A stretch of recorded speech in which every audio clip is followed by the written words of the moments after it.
C'est facile, c'est facile. Non, c'est facile en deuxième mi-temps. Je serai pas hypocrite. Un Barça bipolaire aujourd'hui. Une première mi-temps vraiment poussive.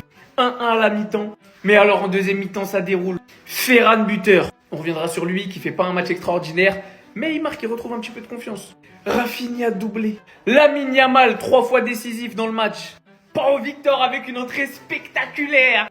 Et Frenkie de Jong, buteur et passeur alors qu'il était remplaçant. Bref, si vous n'avez pas regardé le match les gars, vous avez raté une très grosse deuxième mi-temps de la part du FC Barcelone. Et une première mi-temps où vraiment, on a pendant très longtemps dans le match été beaucoup plus proche du 2-2 que du 3-1. Mais Lamine a décidé de prendre les choses en main. Il a ressorti la spéciale. Et honnêtement, aujourd'hui Lewandowski n'a pas joué. Je pense qu'Hansi Flick a peut-être voulu lui envoyer un message après son match désastreux face à Las Palmas. Et j'aime. Alors on peut discuter le choix de mettre Ferran Torres ou pas. Il est buteur. Il se fait remplacer par Pau Victor, qui est lui aussi buteur. Et au final, le Barça, qui reste premier du championnat, je le rappelle, avec 4 points d'avance sur le Real, mais 2 matchs de retard. On continue la course au titre, on s'arrête pas. On s'est tiré des balles dans les pieds, on va pas se mentir, toute l'avance qu'on avait, on l'a perdu. Mais vous inquiétez pas, le championnat est loin d'être fini. C'était que la 16e journée. Il en reste encore des matchs et va falloir de l'endurance, va falloir du banc. Et c'est pour ça que j'ai aimé aujourd'hui la rotation d'Hansi Flick. Faut souligner les changements qu'il a fait et aujourd'hui ça a été payant. Donc une très belle victoire. Savourons-la, 5-1, on retrouve nos standards, 5 buts encaissés par l'adversaire. Et ça fait plaisir. Les gars, dites-moi en commentaire votre MVP. N'oubliez pas de vous abonner, de partager, de republier. Et surtout, n'oubliez pas, il y a un débrief qui arrive sur l'application rouge. Donc vous allez vous abonner, restez branchés, le lien est en bio. On est dépendant de lui, je retire, on est dépendant de lui. Non, je rigole. Meilleur duo au monde. Voilà, c'est dit, c'est fait. Rafinha, 15 buts, 10 passes D. Lamine Yamal déjà à 15 buts et passes décisives. Il dépasse déjà son record de la saison passée, qui était de 14 goals assists, avec 32 matchs de moins. Mais attendez, il faut voir comment. Là, c'est Lamine Yamal, là, c'est Rafinha. Ça, c'est la spéciale. But de Rafinha, tranquille. Regardez l'extérieur du pied qu'il envoie. Et aujourd'hui, il n'en envoie pas un, il en envoie 2. Celui-là, il est décisif directement. L'autre pour Pau Victor, pour créer le but. Et je vais être franc.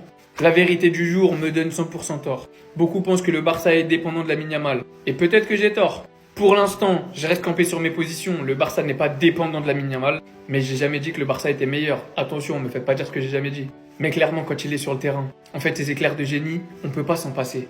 Aujourd'hui, sa première mi-temps, elle était vraiment très moyenne. Et pourtant, en deuxième mi-temps, il vient décisif sur les 3 buts. Penalty, une passe décisive, une avant-dernière passe. C'est de la folie ce qu'il fait. On va pas rappeler son âge encore une fois. Mais ce duo-là, j'ai pas les mots. Pour moi, on est clairement sur le meilleur duo d'Europe actuellement. Et je sais pas si vous avez remarqué en deuxième mi-temps, quand le match a commencé à s'emballer, les petites combinaisons entre eux, on voit qu'ils se kiffent, on voit qu'ils s'aiment, on voit qu'il y a une connexion sur le terrain. Qu'est-ce que ça fait plaisir. Quand on voit les stats et le football proposé par ces deux hommes, je dis pas qu'ils vont gagner le ballon d'or, je suis pas teubé. Je dis juste qu'il y a un monde où l'un des deux peut aller chercher un top 5. Voilà. Si je suis fou, dites-moi en commentaire. Et n'oubliez pas, il y a le débrief qui arrive sur l'application rouge. Le lien est dans la bio. C'est trop. À chaque fois que ce petit joue, il se passe quelque chose. De 1, le match il est un peu chaud pour le Barça. Regardez ce qui sort de son chapeau. Un extérieur venu d'ailleurs. Mais c'est pas la première fois qu'il fait ça. L'extérieur du pied, pour lui, c'est une technique parmi tant d'autres. Il la maîtrise comme Quaresma, Modric. Puis ça, c'est une technique tranquille. Tu vois? Pour lui, tu vas lui demander, il va dire, mais il n'y a rien d'extraordinaire. Mais oui, mais c'est toi qui es extraordinaire, petit. Il a même pas besoin de lever la tête. Furtivement, il prend l'information. Il ouvre son pied extérieur. La balle, elle passe à 1 mm du pied du défenseur pour arriver sur Rafinha, qui inscrit le doublé. Mais les gars, c'est une dinguerie. Ce petit, moi je l'ai déjà dit et je le redis aujourd'hui, ce petit est spécial. Il n'est pas comme nous. Là de ne pas être comme nous, il n'est pas fait comme tous les autres footballeurs. Il peut tout faire. Il peut mettre des frappes en lucarne. Il peut mettre des extérieurs du pied, passes décisives. Il peut marquer, faire marquer. Les gars, Lamine Yamal, tout simplement, à chaque match, son geste magique. Ça va être ça sa devise maintenant. À chaque match, son geste magique. Il ne peut pas voir un match où Lamine Yamal joue et il ne fait pas une dinguerie. Non, franchement, merci pour le football, petit. Merci pour le football. Salut les amis, voilà le Barça se reprend avec cette victoire 5-1 face à Mallorca avec les buts de Rafinha, Ferran Torres, Pau Victor et Frenkie de Jong. Je pense que Hansi Flick et ses hommes ont su imposer leur jeu à partir du deuxième mi-temps où ils ont marqué 4 buts alors qu'ils étaient 1-1 en première mi-temps avant d'aller à la mi-temps. Voilà un peu ce qui s'est passé lors de ce match avec cette passe de l'extérieur des pieds de Lamine Yamal pour Rafinha pour son deuxième but.